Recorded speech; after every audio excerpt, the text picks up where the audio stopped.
Welcome to Taking Care of Lady Business, where we put the business back in lady business. Hosted by Jennifer Justice, founder and CEO of the Justice Department, a management, strategy, and law firm that works with female and woke male entrepreneurs, executives, talent, brands, and creatives to build and maximize their wealth, focusing in the areas of tech, consumer product, finance, media, entertainment, and fashion. Jennifer interviews entrepreneurial women who have done it all, who will be sharing their secrets on all things business, especially as a woman. These highly successful women will share strategies and insights, including what not to do and what it takes to win. And now, here's your host, Jennifer Justice.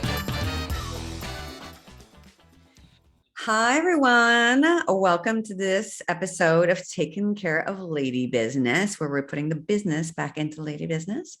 Today, we have Lindsey Taylor Wood. She's the founder, CEO, and what did you say, general partner at the Helm? Yeah, all the things. All the things. So she's got a lot going on.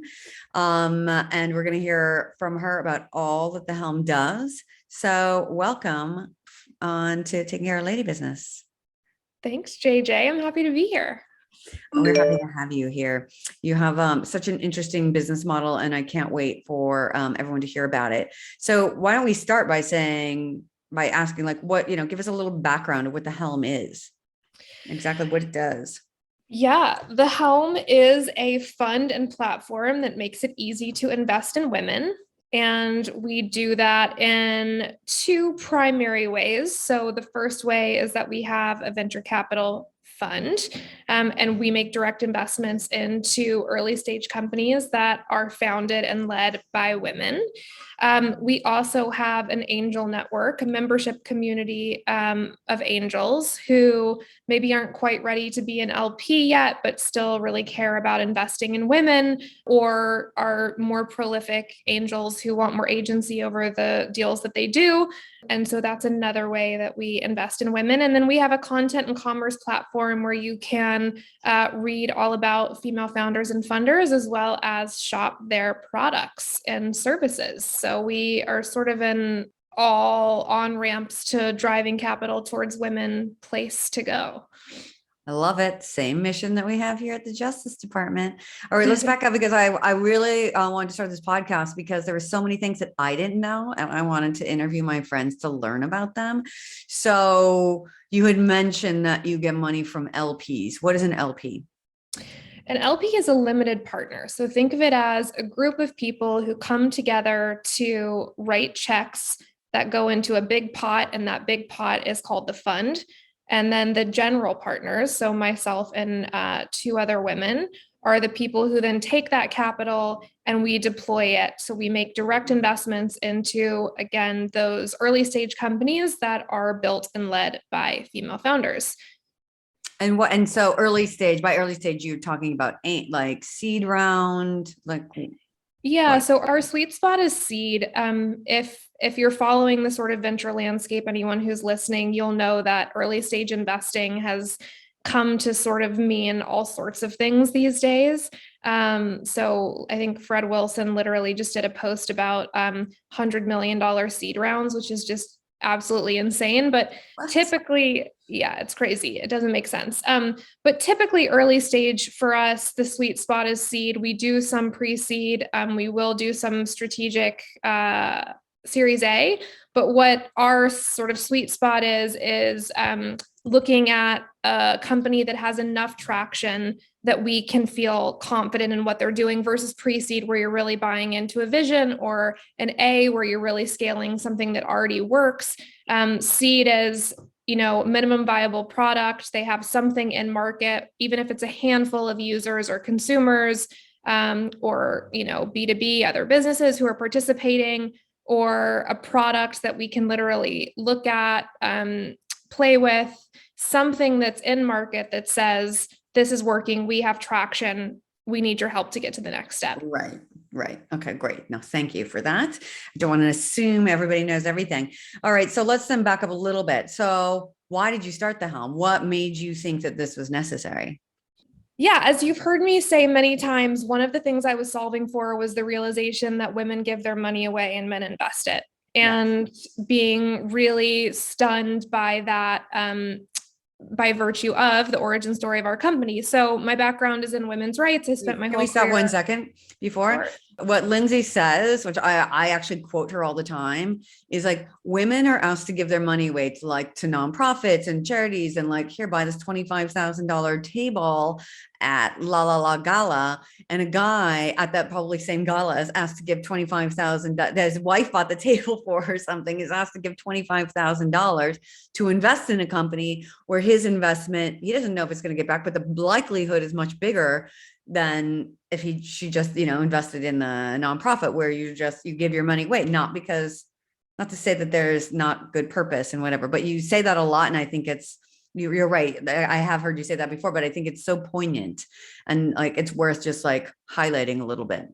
So anyway, go back to where you were before that. Sorry. No, I'm so glad. I know that really resonated with you, and it does so many women. And I always say, like, there's always an audible sort of response when I am speaking or sharing that, not only anecdote, but I think sort of fact, with women who have just never thought about it before. But sort of circuitously, how I arrived at that was my background is in women's rights. And I spent my career in a number of different roles, be it NGOs, working on the front lines, media, early stage technology companies, then had a consulting company working with high net worth family offices, and talent through line, always supporting women and almost always funding women in terms of philanthropy. And basically, after well over a decade of doing that work, I was sort of looking around at all of the different things that we had been investing in. And I'm talking working with, some of the country's most prestigious and prolific philanthropists, pouring millions and millions of dollars into these areas. And yet I was looking around, and no matter what we were working on, whether it was women in front of and behind the camera, women in the C-suite, access to sexual and reproductive health and rights, it just felt like, and the data told us, we were often flatlining or moving in the wrong direction. Okay. And it just stunned me. And I felt I was sort of having this like crisis of faith. And so I spent a year at that point really doing a listening tour and speaking with anyone that would, engage me in conversation about why it was that charitable giving had become this catch-all for quote unquote investing in women. And yet we weren't seeing the sorts of social returns we wanted to see. And then I wanted to understand, like, okay, what other levers are there for creating systemic change that are being underutilized? And I came across this wild and crazy world of venture capital and was told that 2.3% of all venture capital went to women, which said differently means 98% of the world is built by men, and they're the ones who profit from it. And when you really start to sort of deconstruct why the world then looks the way it looks, whether it be not having parental leave or fair pay or clean supply chains, or, having to address sexual harassment in our everyday lives and work, it just started to make a lot more sense. And it was sort of bewildering to me that there wasn't more attention on that as a driver for systemic change. And so to that end, I wanted to create a company that made it easy to invest in women. And so coming back to the original sort of anecdote we were just chatting about, I thought, having worked with some of the country's biggest philanthropists, that when I started this, company and raised this very small proof of concept fund in 2017, that I would raise it super quickly, because compared to the checks we'd been writing, it was nothing. We raised just under $1.5 million for the first fund. And I was met with so much resistance and so much fear and so much discomfort from these women. And that was when I realized that they were totally willing and able to write these multi-million-dollar grant checks, but completely uncomfortable and loath to write a check that was purely for a financial return, or even for a social and financial return. And I will tell you that in the beginning, I was so angry about that. Mm-hmm. And my process had been so fast of like, okay, this makes sense. Like, let's speed up, right? Like, let's all get on board. This is like very clear. It's very clear. But as I have now spent many years doing this work and engaging with hundreds of, or thousands of women, I've realized that we are so conditioned by the patriarchy, frankly, to not have a comfortability around or a literacy around or, access to or agency with our own capital. And it does make sense that if you've never invested before, you're not going to go from having never invested to becoming an LP, where oftentimes the buy-in is $250,000 plus to join a fund. And so when we started, we really wanted to then address that in two ways. One way was having a much lower minimum check size and capital contribution for people in Fund One. And since then, we've sort of pivoted to, for people who are more comfortable and understand the value proposition of being an LP, those minimums are much higher, and for good reason.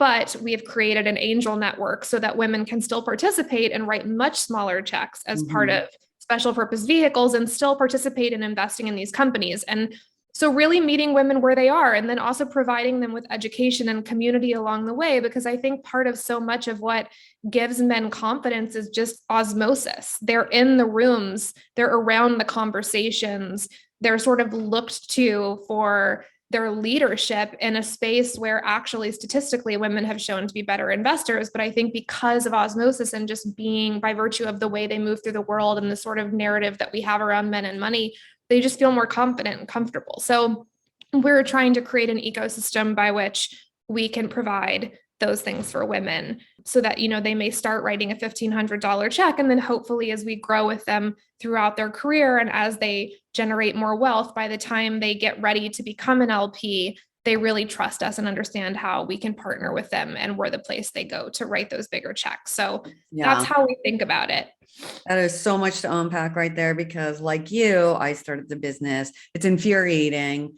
I found it infuriating as well when I first started that people, or started getting into gender equality, that women were not as upset about being paid less than men, and even when I tell the stories to men about the things that I see, they're like, well, that was a long time ago. That's not now. It's like, no, it's now. Like, my daughter and son are 8 years old. My daughter has almost zero chance in her young life to make the same amount of money as her twin brother in the United States, given how the world is now. And you let that sink in and go, wait, what? And so after years, if, I'm a single mom, if they just went on their own path, I gave them a college education and they both leave with no money, right? My son will have so much more money than my daughter if they never got married, you know what I mean? They never got inheritance, anything, which we're not going to get that much because I'm a woman. He will have so much more money than her. Yeah. And I don't know why that is not like a national emergency, because if you assigned a race to them, assigned a sexual orientation to one of them instead, it would infuriate people. But because we're 50% of the population, people just don't take it seriously, or because women don't think that we deserve it. Back to your point, we've been systemically conditioned, franchised. Yes, that we don't deserve money or wealth, or we shouldn't talk about it, and it's yucky, and no. But we have to, so I love everything that you're doing, because it's like an education at the same time, right? It's like showing them. Yeah. I mean, I think you said something at the end, like one of the last things you said, which I think is like really the kernel, which is like, but we have to, right? Yeah. And I remember I was on a text chain with, 6 of my closest girlfriends who are all founders, CEOs, executives. And I was sharing this. Obviously they all know what I do for a living, but I was having a day of sort of heightened frustration. This was in the last 6 to 9 months.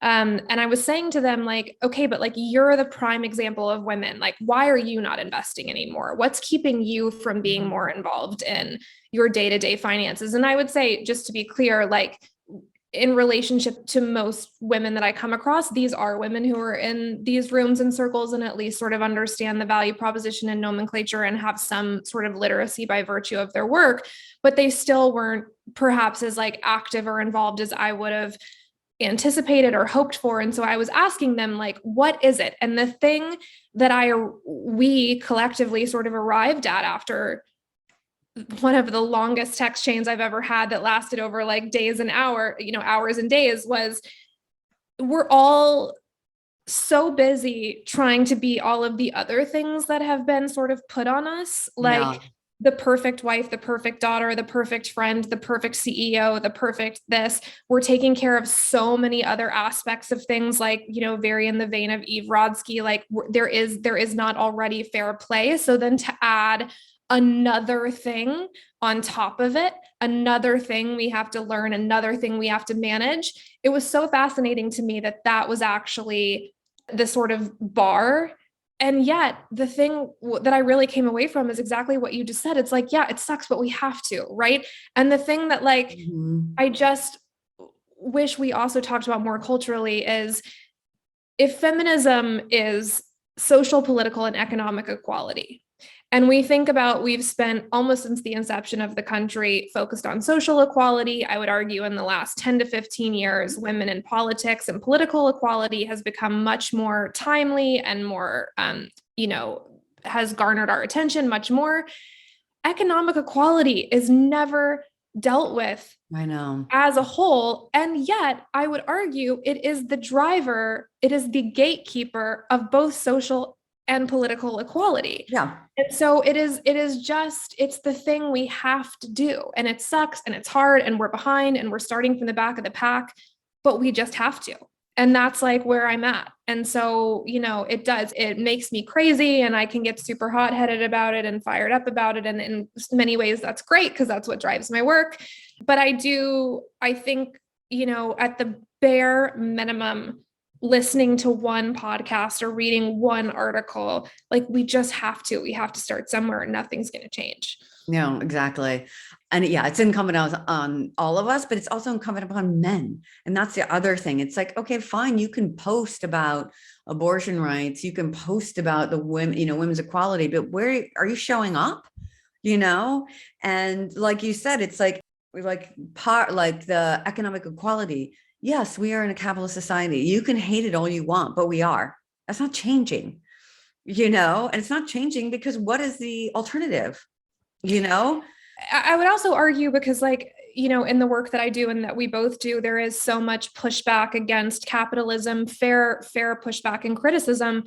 But I would also argue, we have no idea what a capitalist society looks like with women and minorities at the helm. True. To even say that, we know what a patriarchal capitalist structure in society looks like. We have no idea what a capitalist society looks like that is truly inclusive and intersectional. And so I think there are many things that we could, do within the container that exists before we are completely convinced that there's no reason to participate because it's all bad. To your point, this is what it is. And so let's create change where we can. Yeah. I find it hard to believe that if all women have the equal wealth to men, so when you're talking about a Bezos and a Musk, you're talking about Taylor Wood and Justice, and we have Justice, that you and I would take our individual private planes to small islands to have sex with underage boys. You know what I mean? With Jeffrey Epstein at the helm. I seriously doubt it, Yeah. And you only have to look so far as the women who were married to those men to see how differently they spend their wealth, whether it's Mackenzie Bezos or Lauren Powell Jobs or Melinda Gates. I think the proof is in the pudding. And we see that in the world of development, right? We know that women invest back into their communities. And so one of the things I've always argued is I think that we see that when women have wealth. I wish that they would do not just charity. I wish they would do a lot more funding of female founded companies, right? And not and think you that both, although it's starting, right? So Melinda has Pivotal and sooner. Yeah, totally. But I think there again, I think it's let's be louder and champion and cheerlead for the women who are at least starting to, because I think it's those women that then invite other women along, which I very much see. I mean, one of the women who's dearest to me and has been most formative in my career and in my life, and who really kickstarted my company and was willing to take a risk with me, the first thing she asked me was, "Do you think you're too early?" And I'll never forget that question. And I was, and everyone thought I was mad. I mean, my hat's off to Female Founders Fund and BBG, who at the time were sort of the only people I knew of in the space. And so I was like, yeah, well, two people have done it. I'm sure it's fine.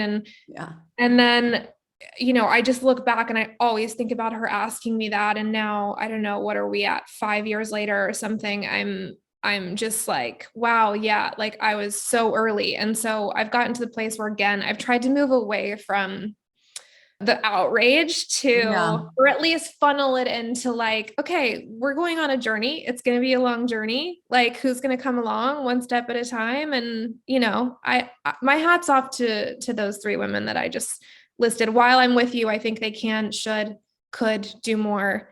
At least they're starting the conversation around what investing really Look, means. they've invested in amazing charities, but I had this really interesting conversation the other day. It was really great with a woman who started a nonprofit, and I was like, can you name a nonprofit that doesn't exist because of white man's greed?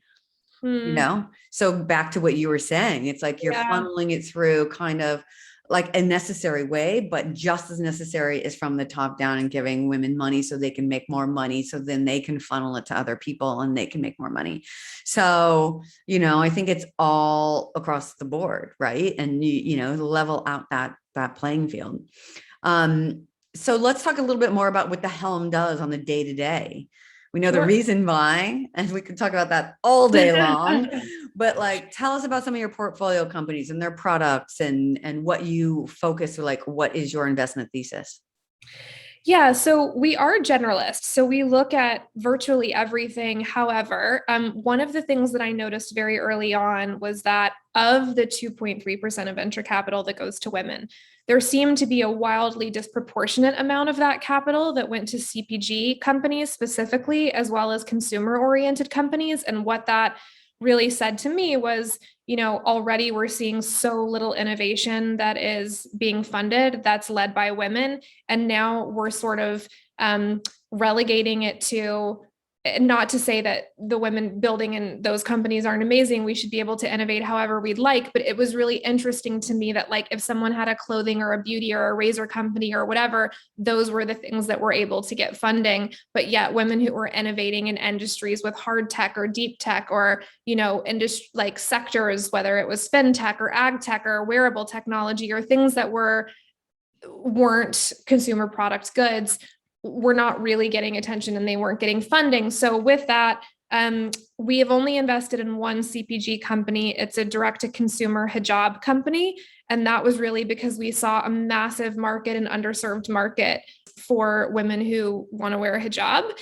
Outside of that, we've really focused on, and as of late, especially things like women's healthcare, climate tech, fintech. We're looking at some different companies in aging and the death tech space. So really wanting to get to those women who have been historically underrepresented and underfunded. As for specific portfolio companies, I would say the one from Fund One that people tend to know about, and if you don't, would highly recommend that you check out, is a company called TIA.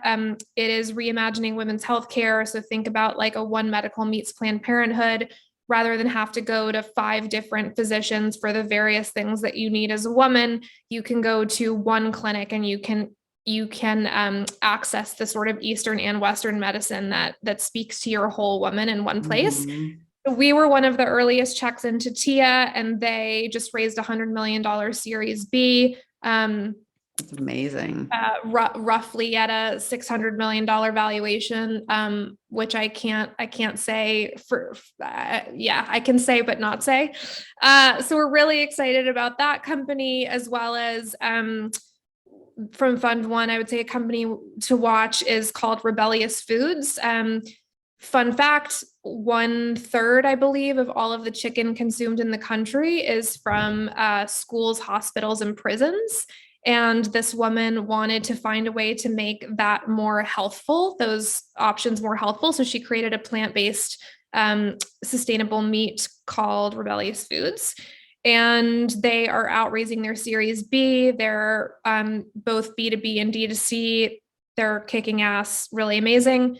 From this portfolio or this fund, I would say Fund Two, I'll tell you all 5 really quickly. So one is early stage cancer detection for ovarian cancer. It's called AOA. One is the first at-home diagnostic test for ovulation that measures both LH and progesterone quantitatively so that you can see when you're ovulating throughout your own cycle rather than you did or you didn't. That's the first product. There are many others coming out. She has 55 biomarkers that are patented with the technology that she's created. The next one is a vertically integrated supply chain for cacao run by two Dominican sisters who grew up with a father who was a cacao farmer, and they saw how disenfranchised cacao farmers were and how much opportunity there was to integrate the supply chain. Mm-hmm. The fourth one is a company called Real World. Think NerdWallet for millennials. So it's for young adults when they graduate from college or they sort of enter into the real world for the first time. Many of them, apropos of our last conversation, have had very little experience with bank accounts, credit cards, loans, mortgages, car payments. And so this allows them to sort of get a quick and dirty education around what each of those things mean, and then ultimately will connect them with the right service providers for their specific circumstances. And then the last one, which is always my favorite to talk about, just because you can't write these things, it's too perfect, is a space plane we invested in. It is a company that was founded by a husband and wife team, both NASA and Virgin alum, along with a third gentleman. And they have made real strides in innovating around the hydraulic engine, so much so that they're building a space plane that could get you from Tokyo to Los Angeles in an hour. But my favorite thing is that her name is Sassy, which you just can't make up. No, it's like having a name like Jennifer Justice. When, yeah, it's perfect. So that's like a sort of wide look at that. Is so wide. I love that. Yeah. Okay, so you have a couple of parts. So you have the venture fund where you have limited partners and then you invest. And then tell us about the angel investing thing and talk a little bit about SPVs if people don't know what those are. I know a lot of women don't, the special purpose vehicles. And so how does that network work? So as I mentioned earlier, for some women, understandably, their journey is not 0 to 100. And so going from, whether it be public markets or having more conservative approaches to investing or having never invested, moving into alternative investments and specifically venture capital, which is the riskiest asset class, can be a journey. And so we really wanted to provide an on-ramp for them that felt accessible. So you can join the community for $700 a year. You get a 6-part masterclass in what it means to angel invest, which is really, really beautifully done. And I can't say enough about even joining just for that alone. And then you're in a community of women where there are 80 plus women right now. I think we've moved $750,000 in the last 6 or 7 months outside of the fund. And the goal is to be able to write small checks that feel meaningful enough to the founder, but aren't going to break the bank for you if the company doesn't work out. And what we do is we send out an investment memo. So we do all of the diligence for you. We send out an investment memo about the company that we choose each month. You can read that over, and then you join a week later for a call with the founder. We do a Q&A with the founder for roughly an hour. The first part is me interviewing them. The last 15 minutes are questions from the group. And then we say goodbye to the founder. And then you can ask questions that maybe you didn't feel comfortable asking in front of the founder. And we have some time for that. And then we sign off, and then we see how many people are interested. Everyone can fill out a quick form on a partner platform called Assure, which indicates how much capital they'd like to put into the deal.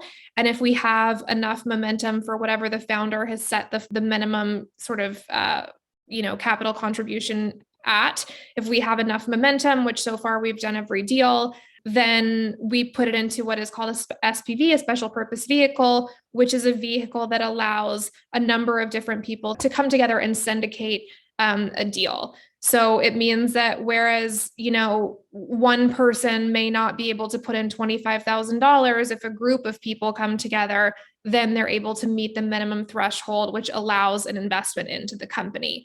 And I'll also offer that because investing in what you know is the best way to learn, that is where we actually send a lot of our CPG and consumer-oriented deals. So things that we see that maybe aren't the right, thesis for the fund, they may be a great opportunity for members. And so that is what we're up to. And it's been really, really amazing to see so many women who are new to the investment space come together and have a really, valuable and successful experience. And so how do you determine which companies that you put in that? It's really the same way that we diligence companies for the fund. Like if if a company comes in, it's the right founder, the right market, the right TAM, TAM, the total addressable market, if there's a big enough opportunity financially. For instance, one thing about venture is not everyone needs venture capital, right? If you want to be a small to medium-sized company, or maybe even a big company, but you're not looking to be $1 billion company, then venture capital might not be right for you, but it may be right for angel investing, or it might be right for a different kind of capital.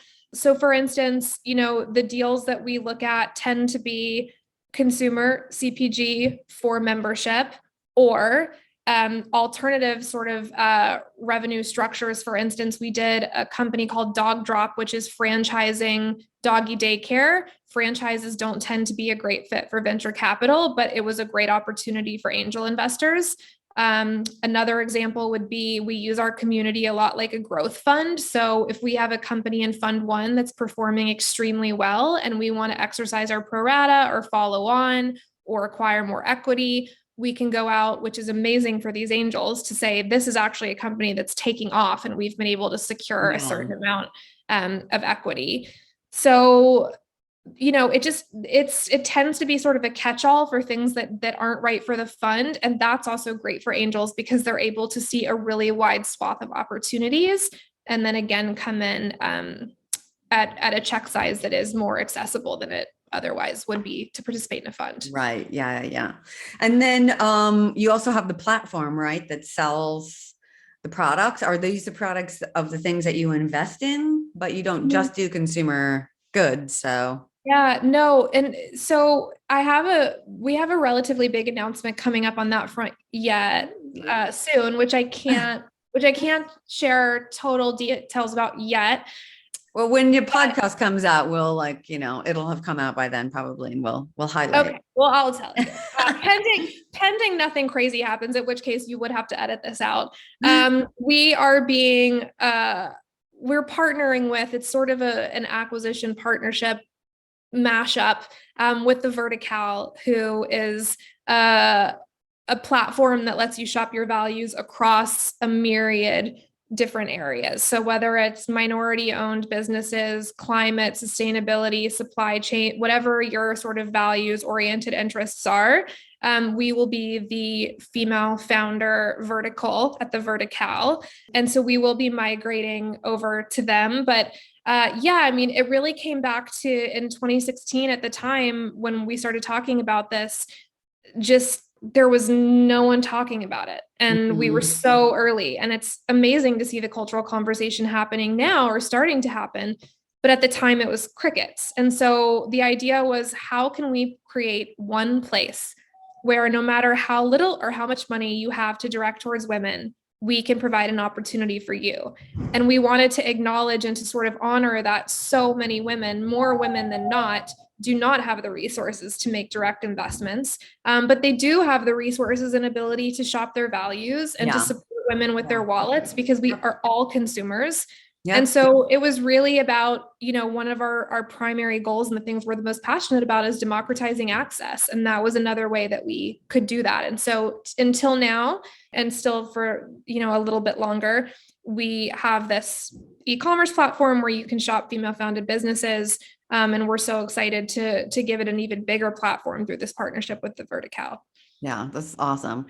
No, I think you have so many ways for women to invest in women. If you have a lot of money, you can be an LP. If you're not really sure, you can be an angel. And if you're just not there yet, you can shop female founded products. So it's awesome. Walking the talk. That's what Lindsey and the Helm are doing. Investing the talk, spending the talk, funding the talk, something in there. Actually have to, Christiane Lemieux, I hope I just pronounced her last name correctly. She's in We with us. She's an interior designer, but we were having breakfast recently and she said, kick him in the wallet, which I just thought was the funniest thing ever. And I definitely have to do something with. So love it.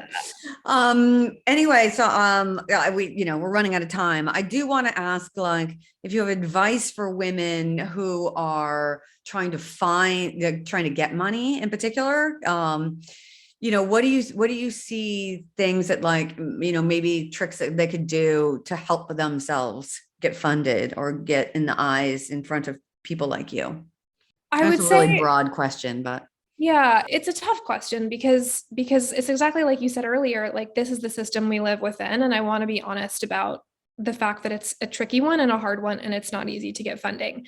I would say going to funds, angel networks, platforms like I Fund Women, crowdfunding platforms that have a gender lens is a great place to start, not only because they're already looking for you. So, you've already sort of passed one barrier, but also because I find that women tend to be much more empathetic investors in the exchanges we have with female founders.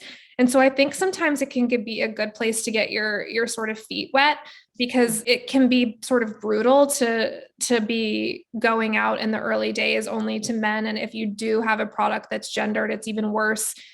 There's so much resistance, I think, to female leadership, unfortunately. So I think finding your people is a good one. And then one thing I would say, this might be a slightly contrarian take, but I do think, I think you have to get to a place where you stand in your power, because it's like people can smell blood. And like, even when like you have a founder who on paper, it all looks great, they have a great deck, they have a great business plan or whatever it may be, and then they're sort of meek or freaked out when they're on the phone with you, it's tough to overcome that, because you want to feel as an investor that you can have confidence in whomever you're putting your money in. Yeah. And I think that, again, historically, women, not potentially by, or perhaps by any faults of our own, have sort of been pushed into this, like, as you said, I don't deserve this. Who am I to be here? We all suffer from imposter syndrome.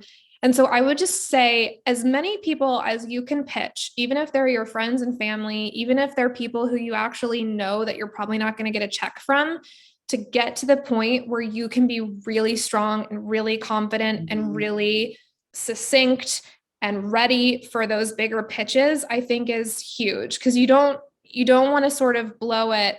You don't want to go to like your dream investor right out of the gate, and then you're not sort of ready and you're not standing in your power. So getting through enough no's that you know what it's like, that blunt force trauma, what it's like, how to navigate it, how to take a question and pivot and, thank you so much for that question, I'd love to circle back, whatever it may be that gets you to that place. I would love to see women do that more, because I think the end result might be a little bit different at times. Yeah. No, it's really great advice, because ultimately even Beyonce talks about how she has to be Sasha Fierce to get on stage. You know what I mean? Exactly. That's such a great, perfect way of looking at it. What is your like founder alter ego? Yeah.